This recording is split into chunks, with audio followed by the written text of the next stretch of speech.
track on my face to the back like I'm taking a slap. I need a drink, please.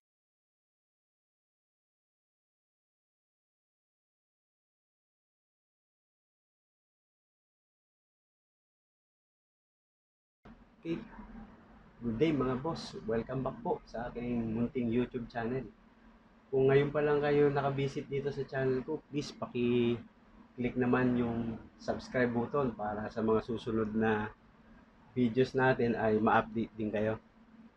As I promised, no, for the second time around ay muli kong tatalakayin at ipapakita sa inyo kung paano ang wastong pagpo-program at pag-calibrate ng IUCA o yung tinatawag nating Intelligent Universal Coin Acceptor. Sa part 1 po ng video ko, no, actually pinakita ko na yon kung paano mag-calibrate. But as I promised, this time ang ipapakita ko naman ay yung iba't ibang klase ng coins na ika-calibrate natin dito sa coin acceptor. Okay? So, actually hindi naman required yung depth electronic knowledge para maintindihan nyo ito, no? Ang layunin ko sa tutorial na ito ay makapagbahagi ng dagdag kaalaman upang maging malinaw sa mga nagnanais na matuto kung paanong mag-program, mag-calibrate, at unawain kung paanong ang isang universal coin acceptor ay gumagana. Okay? Sisikapin ko na maipaliwanag to in layman's term kung paano nga ba nalalaman o nade-determine ng universal coin acceptor kung ang coin na in-insert sa kanya ay piso, 5 piso o 10 peso value. Okay? So tara, pag-usapan natin yan. Okay, basically, no, itong universal coin acceptor ngayon na nakikita nyo sa screen, no,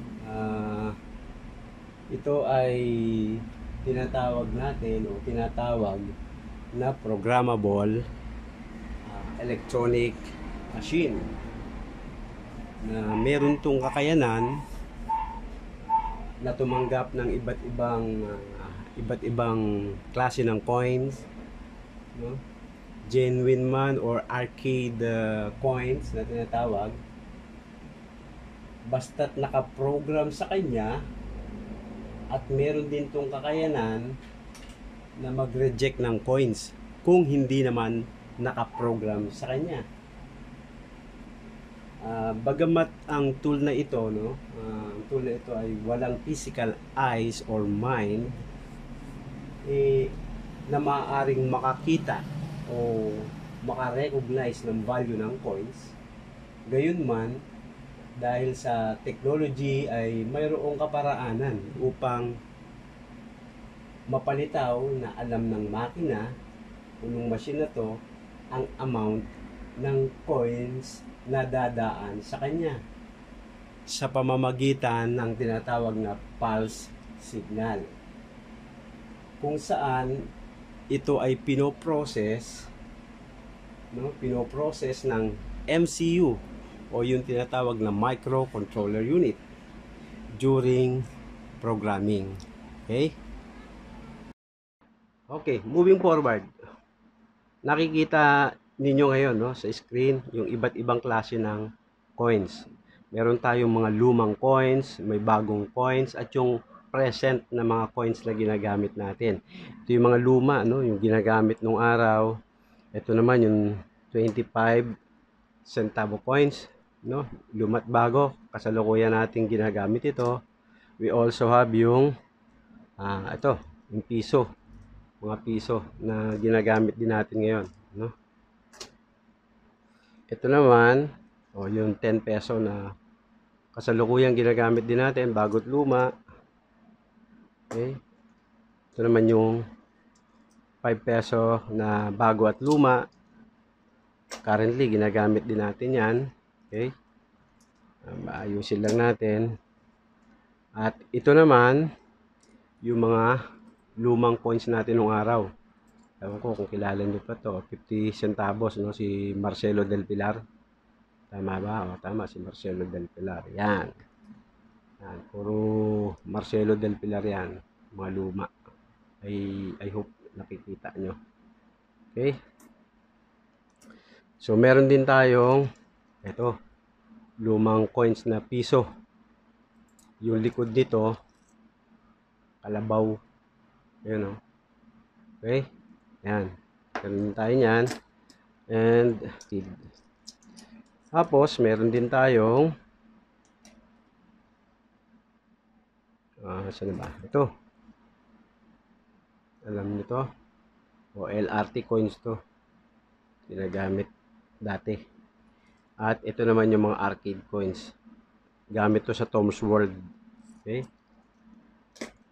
And the most interesting part dito ay ito. Kita nyo to?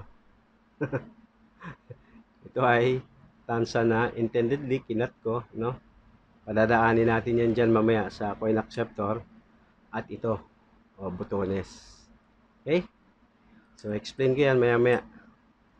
Para maintindihan ninyo maigi kung ito ba'y tatanggapin o hindi at yung iba pang mga coins. Okay. Moving forward. Paano ba kinakalibrate ito, no? Dito meron kayong mapapansin na tatlong button. Yan, yung button dito, ito, at ito. Ito set. Ito yung plus, minus, or yung up and down. So, yung set, it also serve as confirm button. Okay? So, start natin yung pagkakalibrate. Una, press natin simultaneously yung plus and minus. Ganito lang. Then, mag-appear yung A. Press natin yung set. Okay? Susunod na makikita nyo yung E. Itong E na to, ang nire-represent nito, itong nasa taas kung ilan yung coins na i-register natin dito sa coin acceptor. Since merong 6 na LED yan, 2, 4, 6, so 6 addresses yan actually, no? 6 yan. So, kung 6 ang gagamitin mo, program mo ng 6 to. On how, pe-press natin yung plus. So, mag-a-appear yung 1. Kung yung 1 na yon is representing dito sa LED number 1. So, halimbawa, gagamitin natin ay tatlo. 1, 2, 3, no? So, set natin to ng 3. And then, press set to confirm. Okay? So, umilaw na yung LED 1. H. Yung H is, ibig sabihin yung number of coins na gagamitin natin para maging sample size. Iset lang natin siya sa 10, for example, para mabilis. So, 1, 2, 3. Okay, up to 10. Press natin. Okay. Then, press natin yung set to confirm. Ang susunod naman yung P1. P is pulse. Pulse. Pipindutin natin uli yung plus. So, lalabas yung 1. Ibig sabihin, 1 pulse lang ibibigay natin dito. Ibig sabihin, ipare-recognize natin na yung 1 pulse na yan, gagamitin natin yan sa piso. Okay? So, 1 pulse lang. Ganito natin ipaiintindi or iti-teach itong coin acceptor. So, after ng pressing ng add button, nakita natin yung 1, which is intendedly para sa piso. Press na natin yung set to confirm. Okay. Susunod dyan yung F1. Ano yung F1? Ayun yung magiging tolerance. The lower number, mas mahigpit. The higher number, lumuluwag yung tolerance. Okay? So, set natin siya. For me, no? Recommended ko siguro between 5 to 10. Depende sa inyo. Kung gusto niyo mas mahigpit, lower number. Kung medyo maluwag-luwag, ayun. Kasi maraming coins, o may ilang coins, sorry. May ilang coins na minsan nare-reject kasi because of the tolerance lang. Kahit naman genuine na pera siya, so nire-reject na lang niya. Ayun yung feature nito eh. Pag hindi na-recognize, nakasukat doon sa kinalibrate sa kanya, i-reject niya na lang. Okay? Okay, moving forward. Ito yung tolerance. So, isa-set ko siya ng about 10. Luluwagan lang natin ng konti. Yan, 10. Okay, press set button to confirm. Okay, nandun na tayo sa address 2. So, press natin uli yung sampling size, which is 10. 10 lang yung coins na i-sample natin. So, press natin hanggang sa ma-reach natin yung 10. Okay. Press set button to confirm. Okay. Sana, ano ang i-assign natin dyan? I-assign natin dyan yung 5 pesos. So, set. Press natin yung plus. Magbibigay tayo ng 5 pulses. Yung 5 na yon representing para sa 5 piso. Okay? Press set button to confirm. So, ito yung tolerance. Same lang gagawin natin. 10 lang yung gagamitin nating tolerance. Okay. H3. Nandun na tayo sa address 3. Sampling size is 10. O, press natin yung 10. O, select natin yung 10. Press set to confirm. Okay. Ano ang i-assign natin dyan? 10 pesos. So, magbibigay tayo ng 10 pulses. Okay? Yan. Press set button to confirm. Tolerance, the same. Lang. Okay. Press set button to confirm. Okay. Tapos na yung ating ginawang pag-a-assign, no? Pag-a-assign sa pagpo-program natin, in-assign na natin yung piso, 5 piso, 10 piso. What's next? Then press natin yung set button uli for about 2 seconds. Okay, lalabas yung A. Press again the set button for about 2 seconds, magiging A1 siya. So iilaw na yung address number 1. Okay? So dito natin simulan yung pagka-calibrate. Remember, ang sinet natin dito sa address 1, i-register natin yung piso. Nag-assign tayo dyan ng isang pulse. Okay? Para makilala niya na yung ipapasok sa kanya ay piso. Okay? So, ano yung gagamitin natin? Of course, syempre, yung piso. So, meron tayo. Ang sampling size lang natin na gagamitin ay 10. Okay? O, iba-iba yan. Start. 1.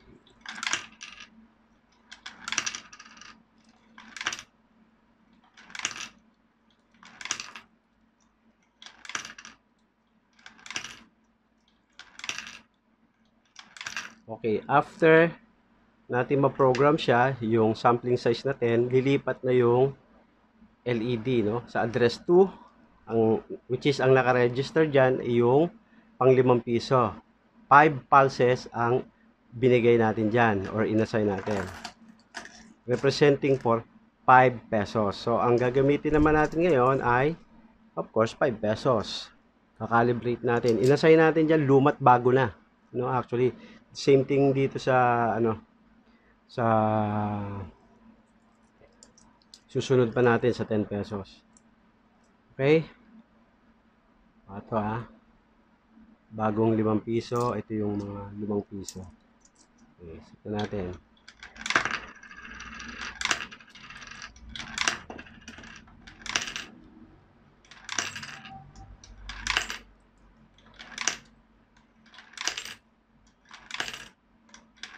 Okay, dapat mag-ship yan. Address 3. Ang naka-assign dyan ay 10 pesos. So, nagbigay tayo ng 10 pulses representing for 10 pesos. Okay. Tatabi natin muna to. So, gagamitin natin ay yung 10 piso. Okay. Meron tayong luma at saka bago. Isa nga lang yung bago natin Pero pwede naman yan. Paulit-ulit na lang.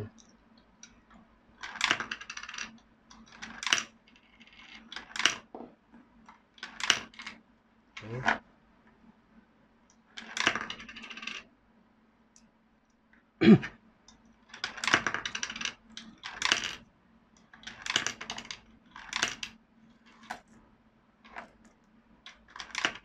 Okay. So, tapos na yung programming. Na-register natin. Susubukan na natin para ma-validate natin kung talagang na-calibrate natin yung mga coins na ginamit natin. Okay? So, simulan natin dito sa piso. Kaya, tandaan nyo, piso, naka-register yan sa address 1. Tignan nyo. Okay. Tignan nyo itong number kung ano yung mababasa niya, kung 1 ba, at saka anong ilaw ang ilaw doon sa LED. Yun, piso, di ba? 1. Sa address 1 natin siya ni-register. Try natin ulit. Ayun. So, susubukan natin lahat ito. Kung i-accept niya yung ating kinalibrate. Yan. By the way, no, ang kinalibrate ko lang dito, puro mga lumang piso. Hindi ko siya sinamahan ng, hindi ko siya nasamahan ng lumang piso. Bago, sorry. Bagong piso. Okay? So, lahat accepted. Okay? So, since hindi ko siya sinamahan ng bagong piso, ay subukan natin na maglagay ng bagong piso kung i-accept or i-reject. Expectedly, dapat i-reject niya kasi hindi natin siya pinrogram dito. So, wala siyang na-measure na ganung sukat. Okay? Nalagyan natin siya papasukan natin siya ng pisong bago. Ito, piso.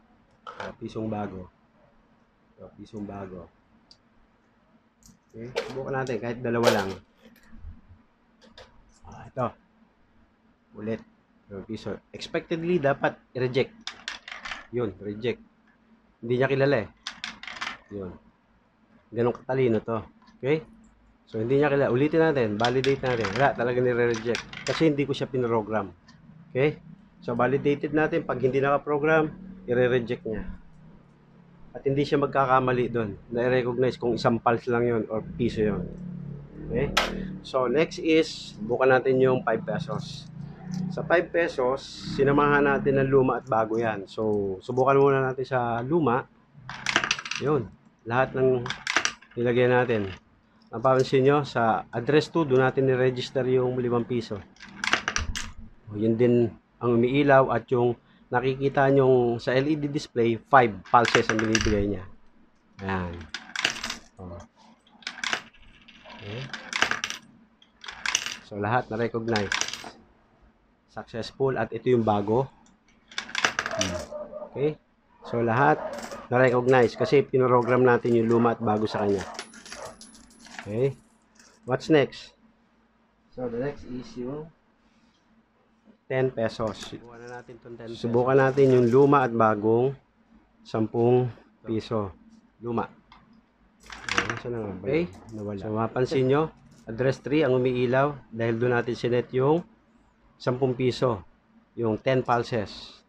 Dapat makita nyo rin dito 10. Ayun. Yun. Yun. Ganun yan, nire-recognize yan.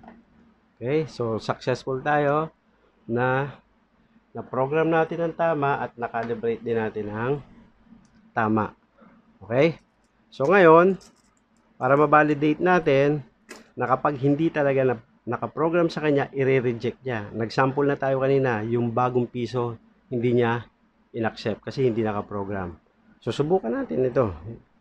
Tulad halimbawa ng mga token na to, no? Amusement token. Expectedly, hindi niya tatanggapin. Dapat walang tanggapin dito. Almost the same to sa size ng, I think, 5 pesos. Magiging kaparehas nito. Nearly the same but not exactly the same as. Ayan, no? Almost the same. 5 pesos at saka yung Tom's World. Pansin nyo? Almost the same. Since hindi naman talaga sila magkaparehas, ang size, so expectedly, ang Tom's World, i-reject niya. Okay? Ito, Tom's World. O, sample. Dapat reject. Ayan, o. Paulit-ulit man natin, talagang nire-reject niya. Kasi hindi naman natin na-i-program siya ron. Ano ba yung Gigo principle? Garbage in, garbage out. Kapag ka mali or basura yung pinasok mo, basura rin ang lalabas. So, kung tama ang pinasok mo dyan, tama din yung magiging outcome or yung magiging output. Okay? Okay, moving forward. Sa previous video ko, sa part 1, nung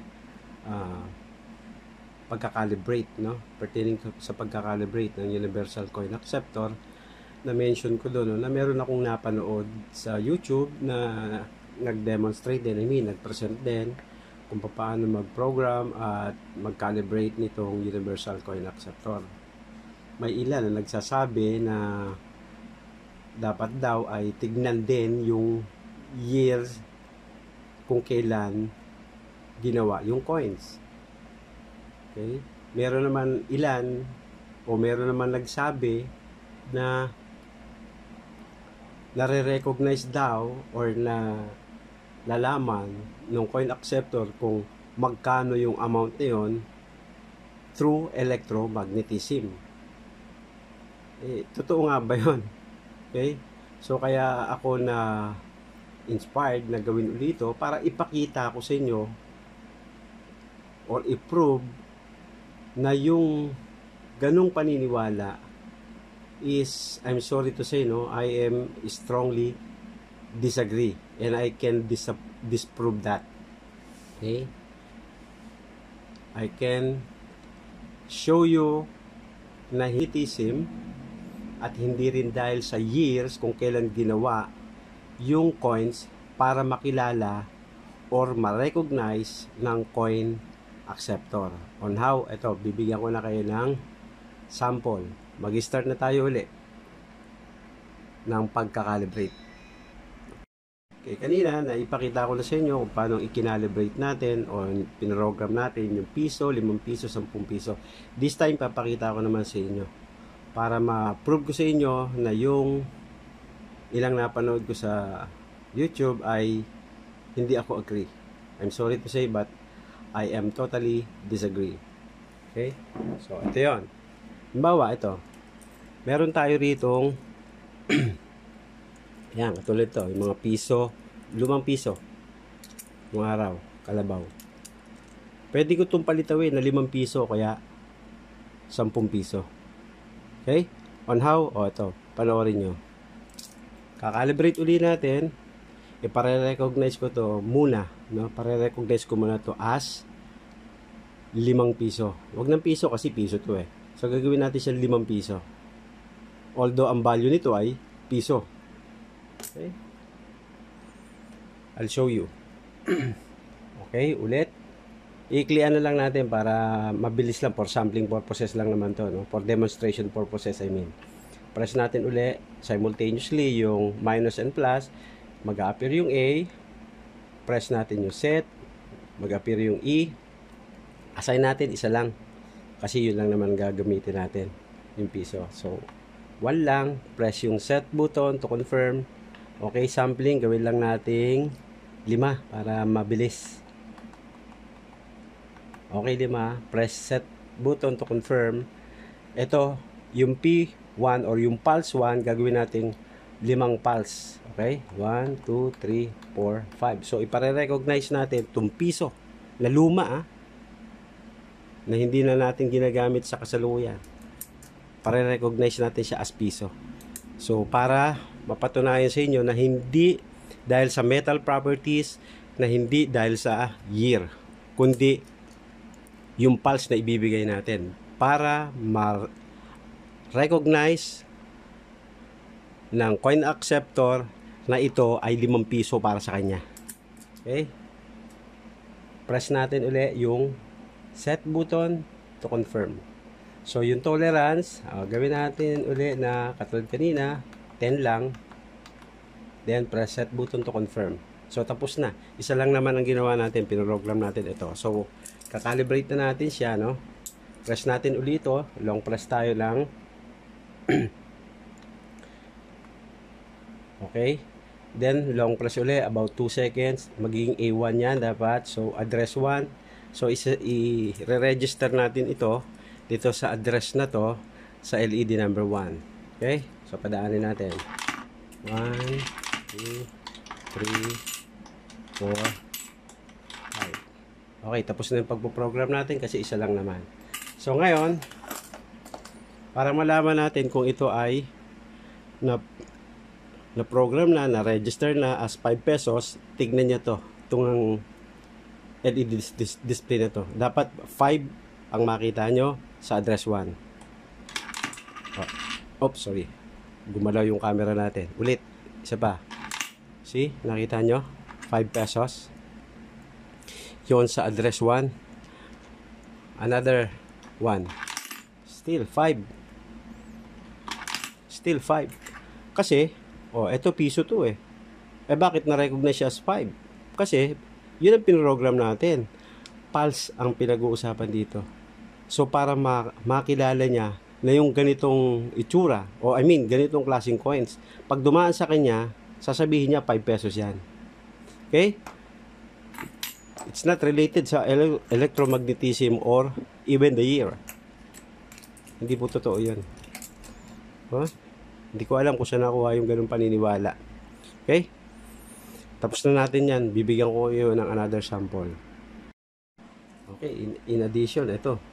I-calibrate din natin itong benching ko. Ipare-recognize naman natin ito. Sabihin natin piso. Okay? Yung piso na yan, isama na natin to para mabilisan na. Yung butones, pare-recognize ko yun as piso kasama ng 25. Okay? Magkaparehas ba ang size? Kung true bare eye, almost the same. Pero pag sinukat natin ang caliper yan, malamang magkaiba yan. Magkaiba rin yung thickness. Okay? So, i-calibrate natin. Same process. Ito de. Press natin simultaneously yung plus and minus.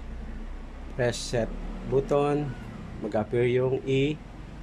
I-assign lang natin doon sa isang LED. Okay?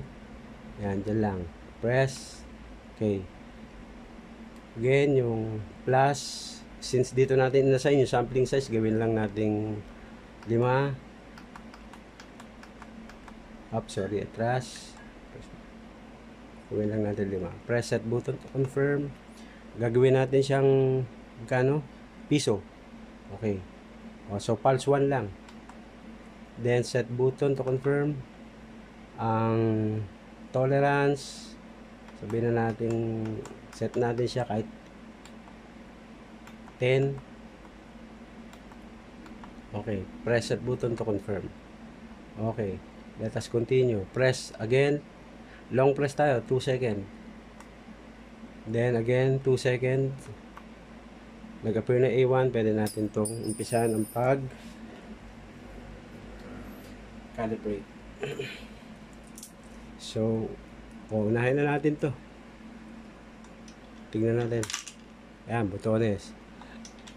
2, 3, 4,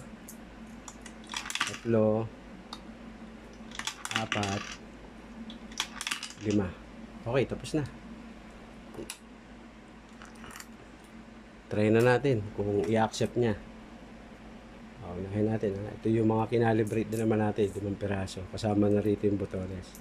Tignan natin kung i-recognize. Okay. Pina-recognize natin as piso. Iilaw din yun. Ito. Oops, sorry. Piso. Piso. Piso.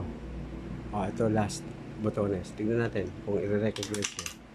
I-recognize din niya. Kasi pinadaan natin, pinoprogram natin, nakita yun, mineasure yun ng sensor. Itong klaseng ito, piso to. Kasi pinadaan natin sa kanya. So again, approve natin. Not because of the electromagnetism, not because of the year. Kung kailan ginawa yung coin. Dependent ito sa nagpo-program. Okay? Task continue. Ito naman ang i-calibrate natin.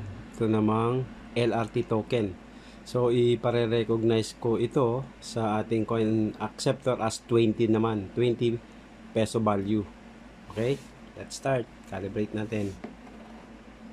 Same process lang.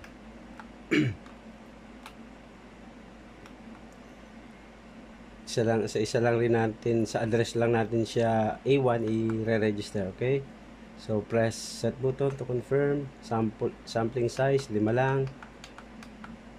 Press set button to confirm. Gagawin natin itong 20.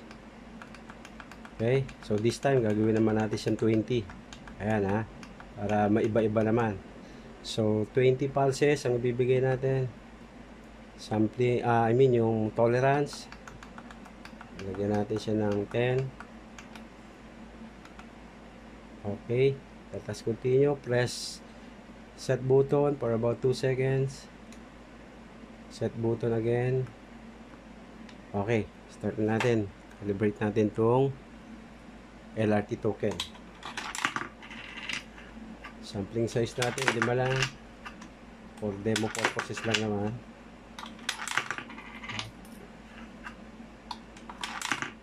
Okay, tapos na yung pagpo-program.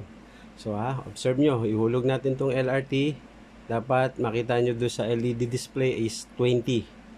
Ang magiging value ngayon nito ay 20 peso or $20. Okay? So dapat makita natin dyan 20, iilaw yung address 1. See? 20. Recognize niya as 20 to. Yan.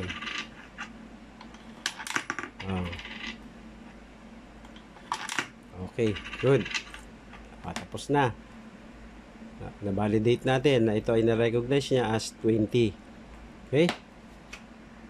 So this is the most interesting, no? Ito tansa na intendedly kinat ko. Sobrang nipis nito. Actually, hindi na to pasok doon sa specs ng coin slot na nakasulat doon sa kanyang box. However, since meron tayong tolerance na tinatawag, pwede natin to, no? Mapapaubra natin to na makilala or ma-recognize ng coin slot to.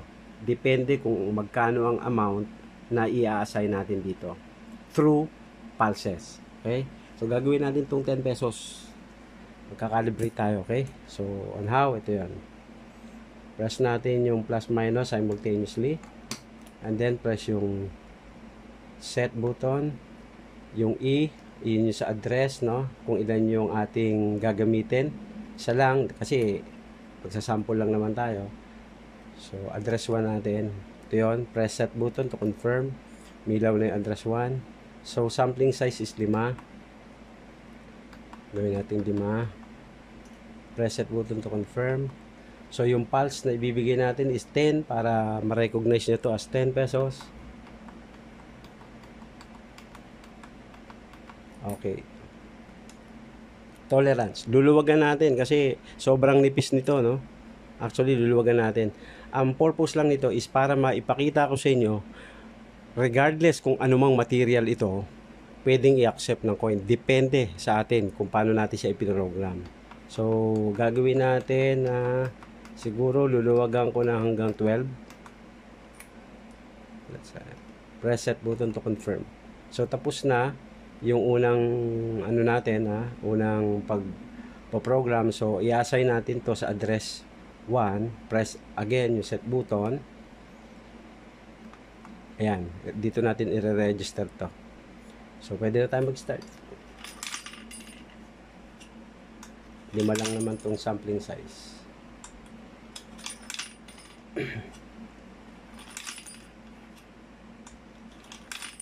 Okay, so tapos na.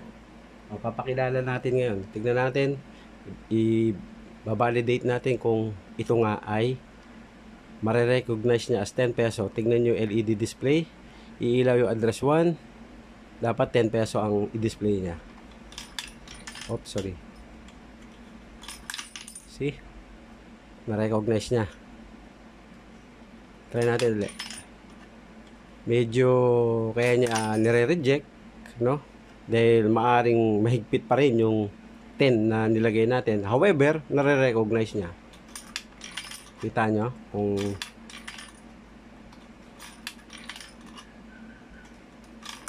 okay. The point is, nare-recognize.